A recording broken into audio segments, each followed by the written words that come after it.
bidders. Okay, Did thank anybody you. talk to Catherine Gish's husband? Was it Phil? Is it Yeah, Phil? he's a nice guy. Right? Catherine Gracious. Yeah. That's, oh, Phil. Phil. Phil Sorry, Kemp. wrong husband. Yeah. Yeah, he approached me offering assistance. Yeah. We had a That's conversation exciting. and he sort of said he'd try and What, pull from what his has- end, but really he just has contacts in the industry. He can't really pull any strings or What does anything. he do? Sorry, other than He was, Catherine's no, he was ex-husband? he was in the helicopter Oh, industry. okay, okay. Where he worked for Helen, he did, you know. He Right. sells big contracts of helicopters to different countries. Okay. Mhm. And he knows all the players. Yes. And I know him quite well, so I Oh, could. yeah. He was very helpful. He wanted to help. He just, there's not really much he can do. Okay. All he could do is talk to his buddies at Helijack, because he knows everybody there, and find out exactly what the situation is. Okay. Is Tyler out there? Yes, he is. Okay, Yeah. I'm gonna try this. So he was gonna get on right away, contacting the ministry, and I said, Okay. who we wanna meet with is ministry staff.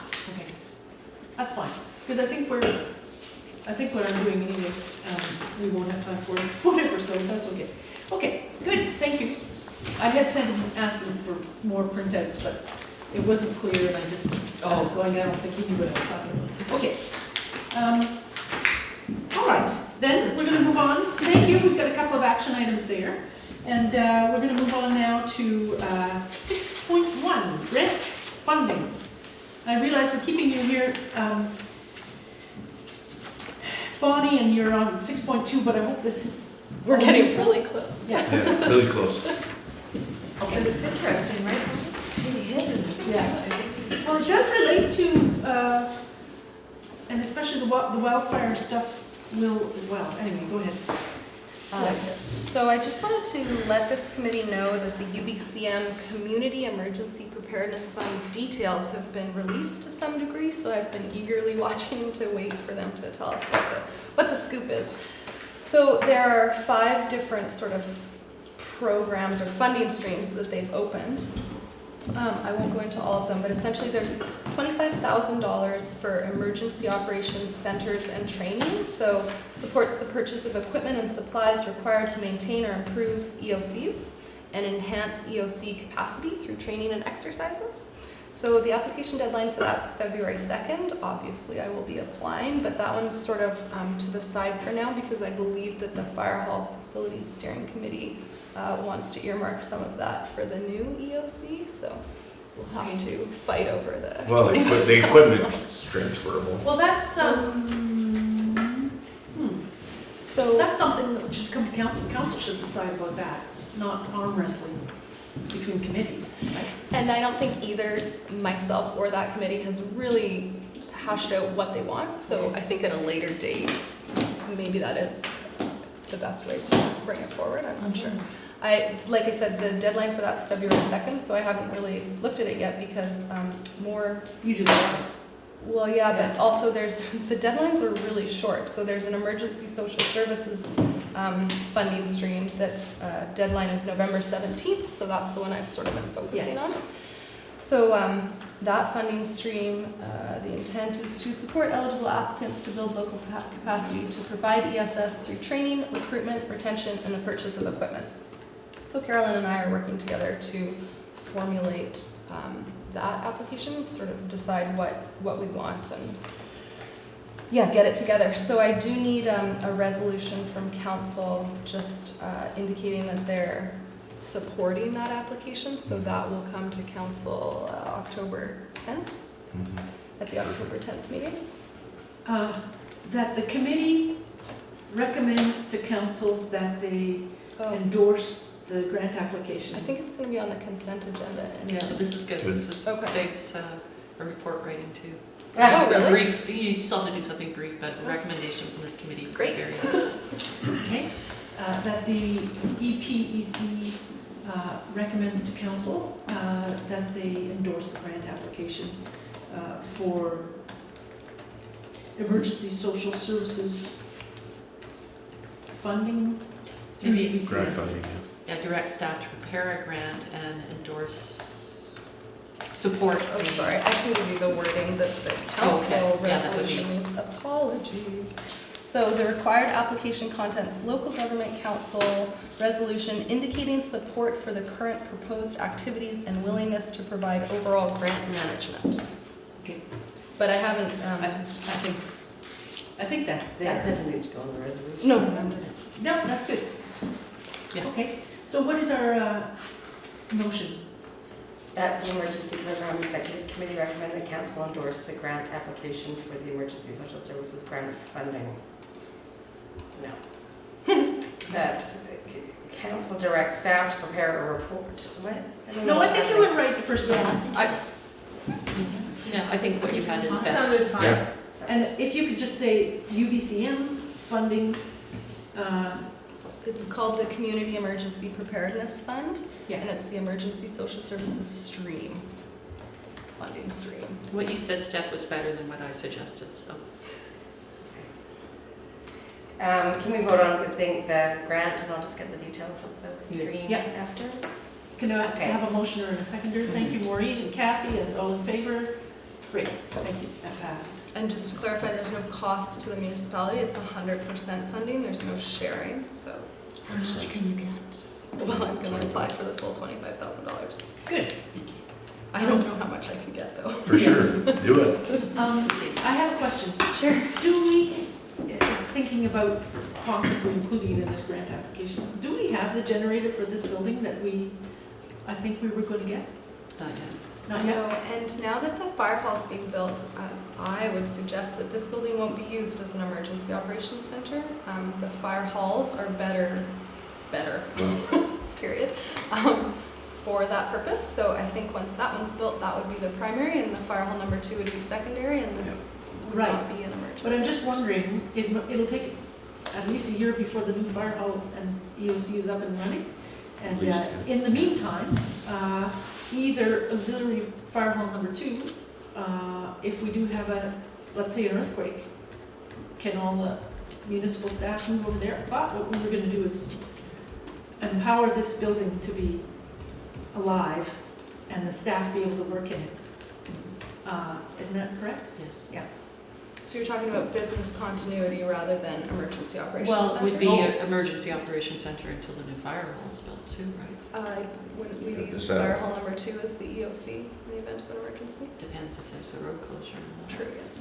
I think to have the redundancy here is still really important. There's I'm also, pretty sure we've got a motion yeah, it is yeah. technically designated as an EOC right now. yeah. Is there a generator at the fire hall number 2?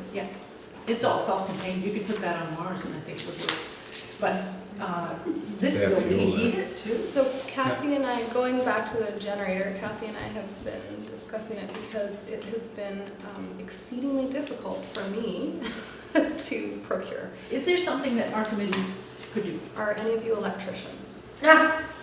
No, but we can get electricians, we can Why direct is it staff. difficult to procure? I'm finding it difficult to find anyone that has the time or the Oh. energy to provide us with those How about, services. And then I'm also experiencing difficulty even deciding what kind of generator, propane or diesel.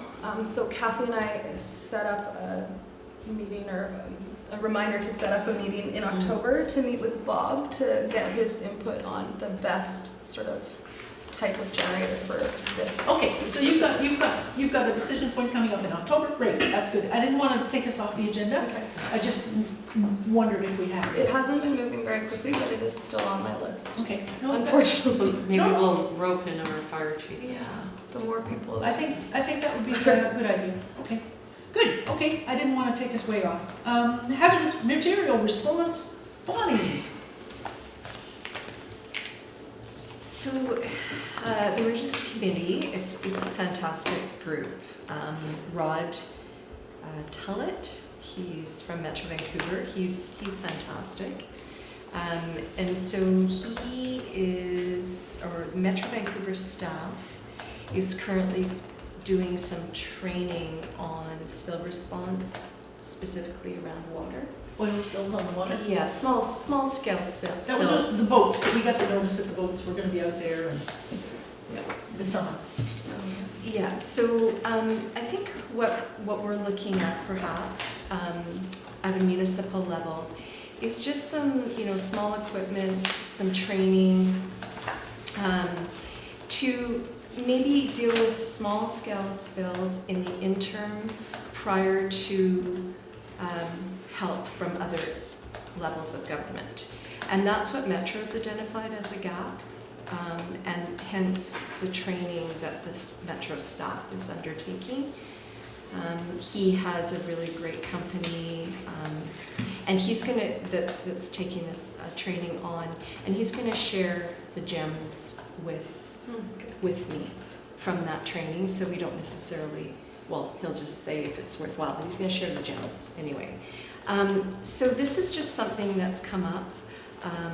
We have done a sort of not a thorough inventory of what we have. So as far as booms, just small scale. But I'm thinking that if there was some sort of training, because we're not trained in protecting staff from dealing with small scale spills, is it some area that we want to go into? In my experience, there is sometimes that delay that, it takes a few days or whatever. So like a small diesel spill, for example, in the marine environment, if we had a small scale boom, we could contain it until such levels of government arrive. But we need training. We need to keep staff safe. So it's just something Jen and I have been talking about. Can I, that's where we're at with that. I think this is worthwhile talking about, because as I recall, in 2015, that summer when the big oil spill, the Marathasa happened, and the oil spill got as far as Point Atkinson, you were receiving calls saying, okay, I'm Bowen Islander, I want to defend our beaches, where do I go? That was that one, because it was it was heavy. Yeah. It was heavy fuel, heavy crude. Media. And that one is particularly toxic. Yeah. So that was a bit scary, and I know that Islands Trust Claire Frater actually got really involved because, it just has a huge human health element. So that definitely, that one, The wake-up call. I think the professionals need to do. So, but again, we just need to be informed of the different levels of contaminants, just some sort of training if we're going to be on our shorelines, or. I think, well, two things. Some of the other islands have been doing quite a bit of this. Main Island, for example. They go and train with the San Juan Islands, because we, as members of the Islands Trust, this is something we could request from Islands Trust, is to be involved more in that, I think. But they do lots of training down there, and they're way more proactive about protecting shorelines and things than we are here provincially. That's one thing that we can offer. My concern would be that a staff person could go down to deal with something. It would be something they weren't expecting. They could track it all back here on their rubber boots, contaminate the office, take it home.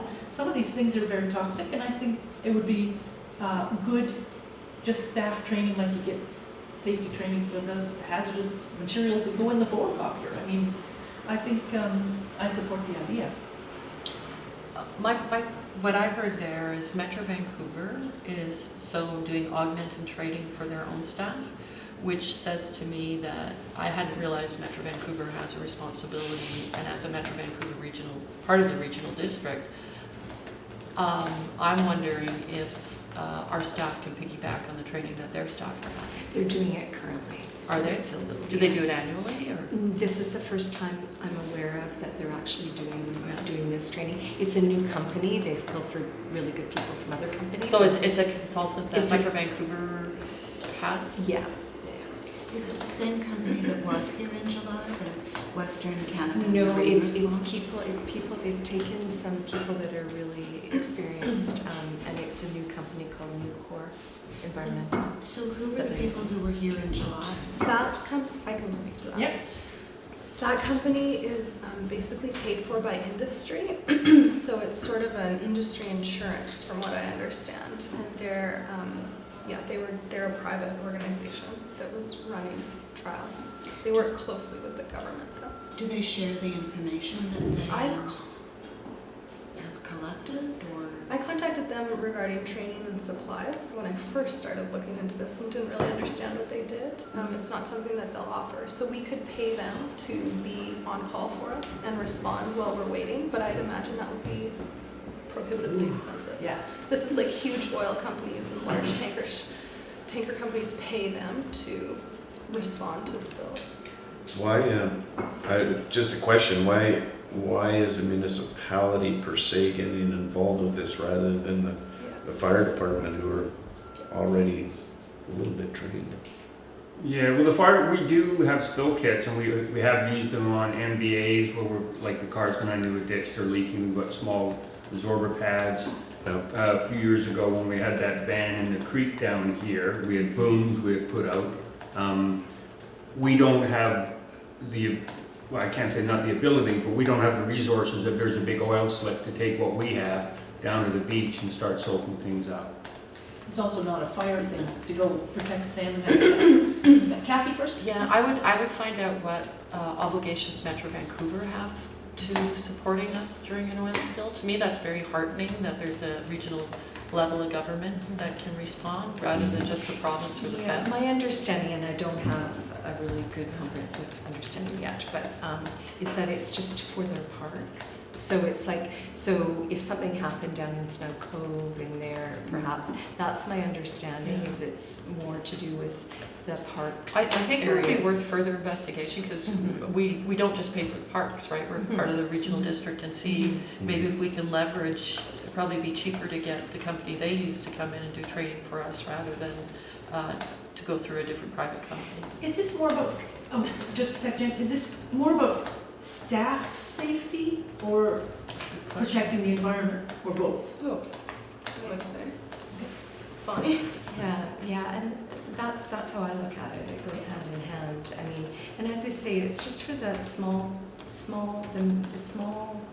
We're not talking big spills. We're just talking immediately. Let's say at the fish hatchery or a small diesel spill Okay. the causeway that's going into fish habitat, or Right. whatever it Yeah. might be. Yeah. We The work with kind of small things you get interim called measure for, that yes. we could just put out a boom. But what I see is I don't know a lot about the equipment, so what I would like to maybe budget for over the next couple of years or whatever is some equipment that would be sufficient for our needs. But I think we'd be informed by the training, Yeah. and the training would then also just make sure that people, if we did respond to small scale interim spills, Yeah. that we know what we're doing. Right, good. Jen? I have more background maybe I should provide.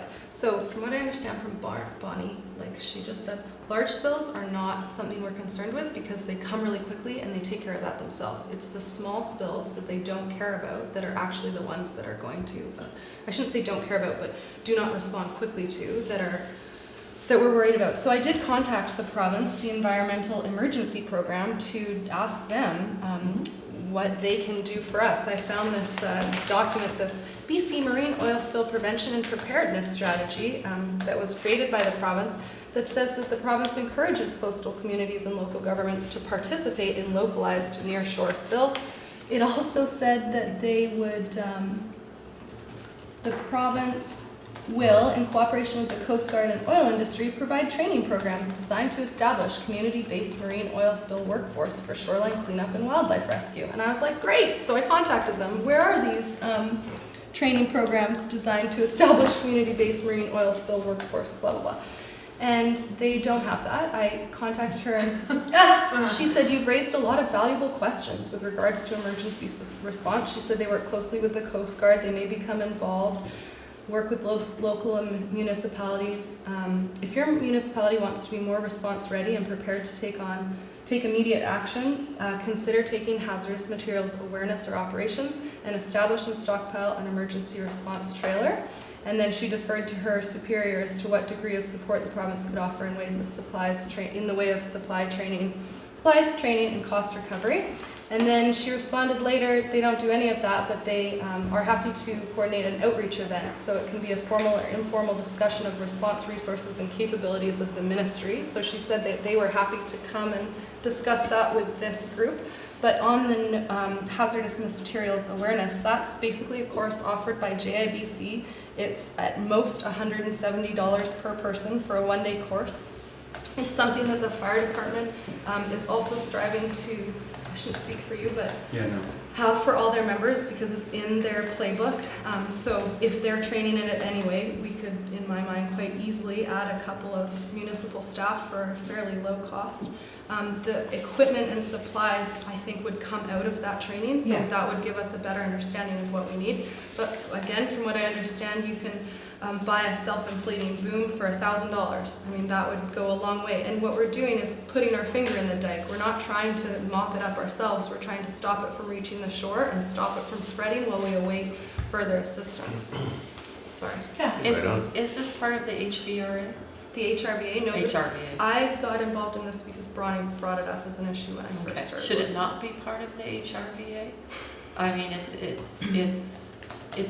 where my concern is it residing in one department. I don't think it should be sitting in Parks and Environment.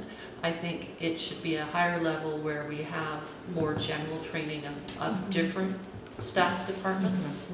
And that's why I think it would be important to be part of the HRBA. Yeah, Because I marine think accident is in you know, there, but it we're- doesn't Yeah. specify like We're what looking, the results are. right now at a 7 times increase in industrial shipping of oil products, right? If the Trans Mountain Pipeline continues as proposed and as permitted up till now. So I think it's one of those new risks. And then, of course, there's also the LNG shipping, which we may have flagged at an earlier stage. But if I may, sorry, I just want to a say- bit of, yeah, it's what I heard Jen say is what we would be dealing with and with is the small local ones. We would never have the resources for something that large. So I'm thinking more like what Ian was talking about, if there's a vehicle that is Or pouring these out are the fluid. boats that sink. Yeah, but that's why, again, I go back to, I think this should be embedded in the HRBA and have a general awareness and training of different departmental staff. Okay, yeah. We could, I'm looking at the time, we could make a, this committee could make a motion to the next committee, which I forget what the short form is, the management committee, to add it to the HRBA. That's such a valuable point, and that's sort of what I was looking at, is because one, just the knowledge, because it is protecting whoever goes out there, but if we're all knowledgeable about it, you might not have the capacity at one particular time. There'd be park staff, there would be public works Yeah. staff, there'd be some firefighters that could go down and deal with it, and it won't all be safe. Don't you need a boat? No, I mean, it could be a stream, it could be a It ditch. should be, Or but it's protecting, probably yes. just I mean, if on the water. Yeah, Yeah. if we did. But we then could it's a always different get- jurisdiction, Yeah. right? But We're, it's still our shoreline. yeah, but there's only so much we could do Yeah. with limited resources and Yeah. limited skill set. We can't protect our shorelines, we can maybe help mitigate small Yeah. events, but we can't take responsibility for the big oil spills. If we have the training and if we have equipment, we can certainly help out, but we have to be careful about Exactly. where our level of Yeah. responsibility is. I know, but what I'm saying is, Yes. a spill is probably gonna happen in our marina or in front of, in Tunstall Bay where there's a bunch of boats. Yes, it could be a MVA, Mid-Island or something, so the people that take the training are gonna have access to a boat. Well, sometimes too, what it means is stopping it from getting to the shoreline habitat, because then you're gonna maybe get some human interface with that contaminant. So in that respect, so we would learn a lot in the training, we'd learn some generalities. Yeah. I mean, again, as you say, if it's going out to sea, that is a different jurisdiction. Right. But it would just be something that we could deploy from what we have. Like, for example, at the Causeway, whether or not that would have been a metro jurisdictional thing, but we do get spills in Manning Bay by the Causeway, putting a boom right in front of the fish ladder. Yeah. I mean, that's something, if we had that and we had the training, everybody was safe, we could deploy it like that. So it's not looking at going out and saving the day and roping off a huge area, but just for these small interim sort of mitigation measure almost, that's how I look at it. But just keeping everybody safe, having the knowledge. Yeah. Can I have a motion to refer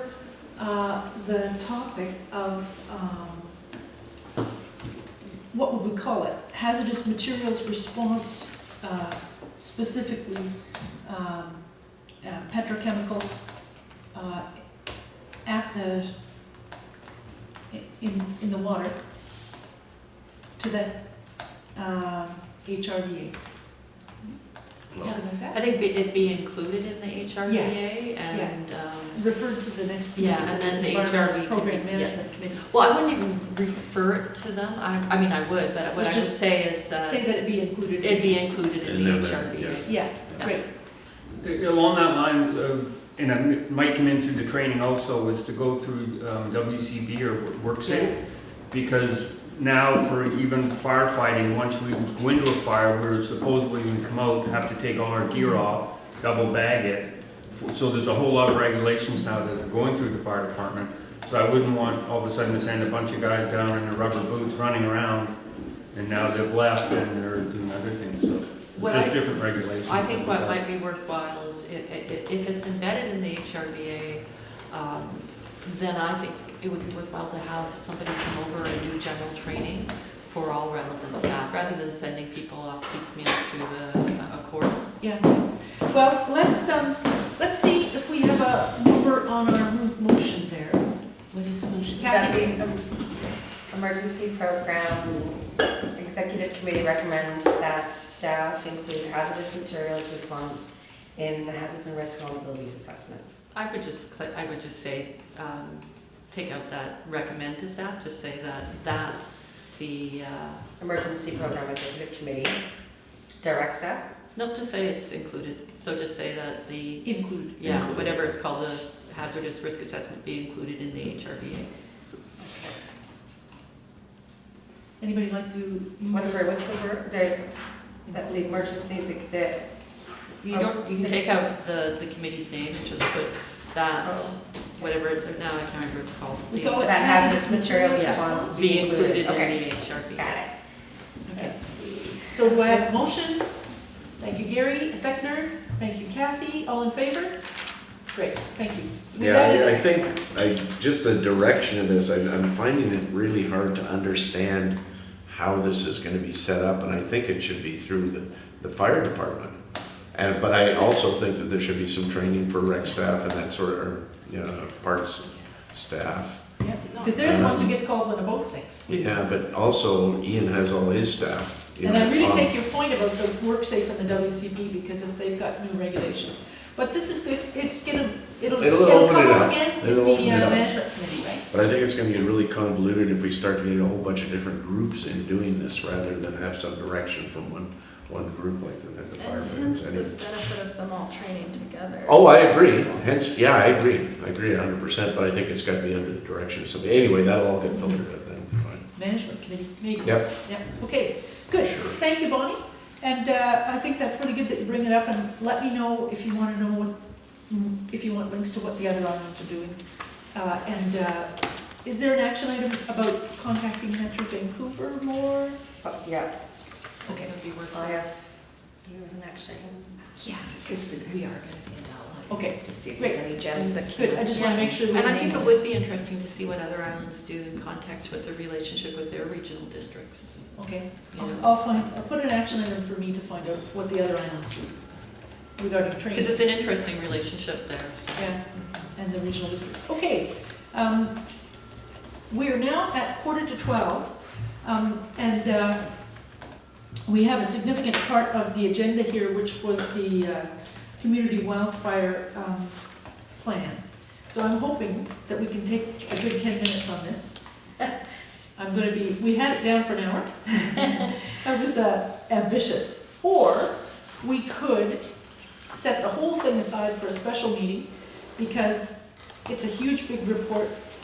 I have wanted to do a report, I've been sick. Jen's done a bunch of work and got it into this agenda, but I don't have some of the printouts that I was hoping to have this morning and all that, so.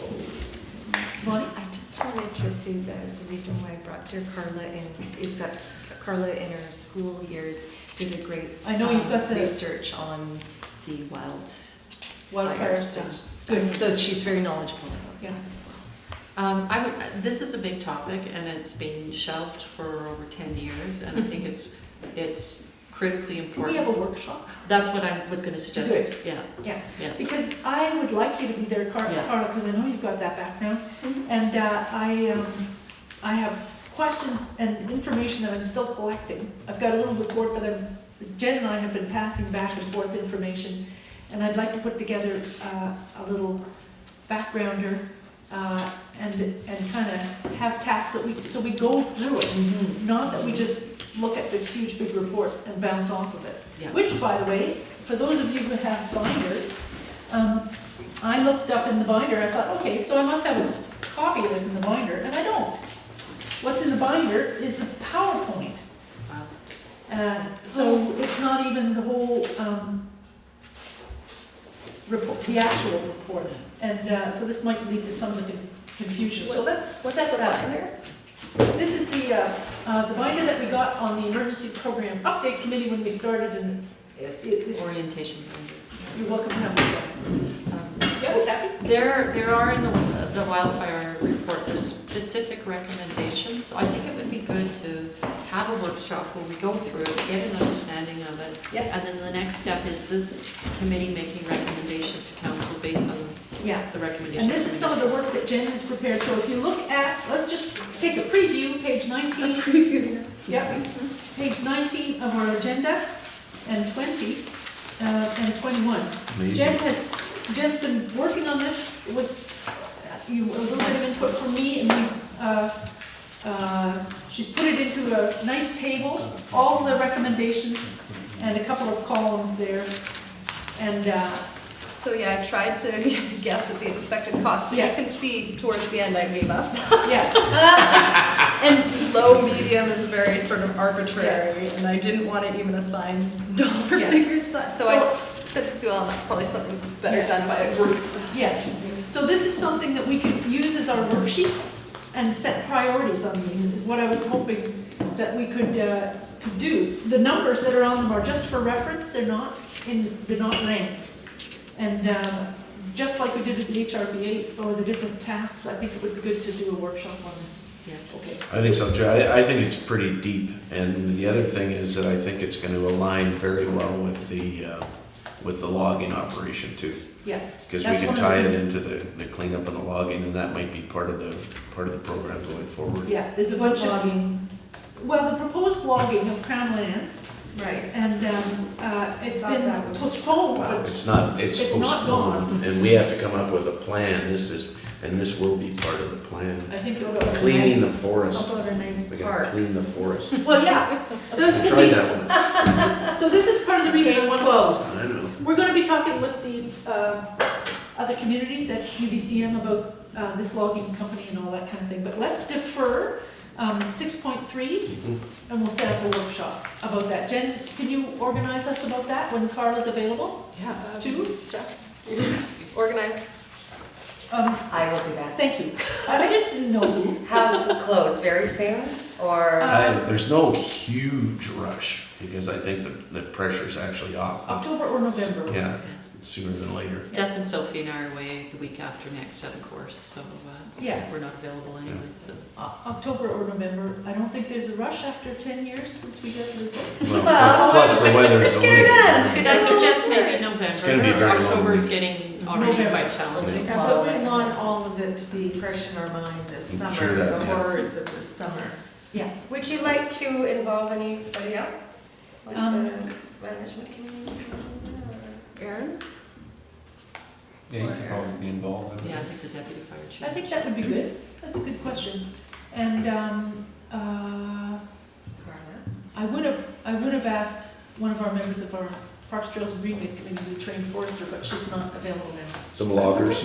Bruce Loggers. Blackwell would come. Bonnie? Would we want to invite Metro representative or provincial parks representative to a workshop? Or was it just purely municipal? Because we do. I think at this point, we just need to Yeah. get our hands around it. Yeah. And figure out what information we Yeah. have and where are the gaps and what the priorities are to refer to the HRVA, whatever. Yeah, and see how out of date the plan is as Yeah. well. I think that's where Carla can help and, and strategize before we start bringing in other Yeah. parties. And I'll be in touch with Carla too, and I've got some For example, it doesn't mention climate change, it doesn't mention logging or how to prepare for that and the role of that, and it doesn't mention different treatments for rainforest. It talks about thinning as the only treatment, which to me is exactly what they do in the dry interior. I'm not sure that's the same. I've heard conflicting information about that. It doesn't include the auxiliary fire hall on the maps of where the hazardous areas are. And some of the proposals or the recommendations are extremely impractical, like have a helicopter on standby through the whole extreme, period of the summer. And so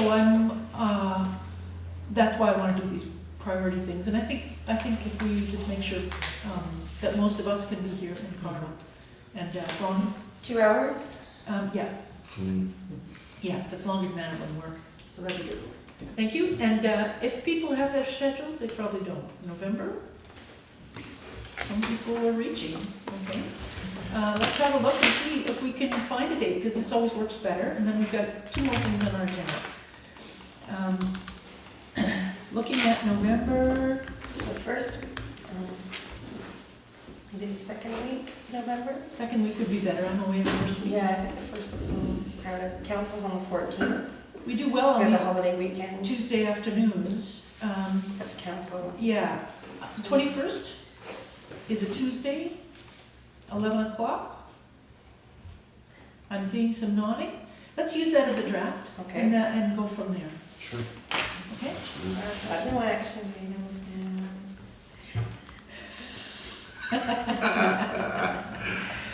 Okay, wildfire workshop.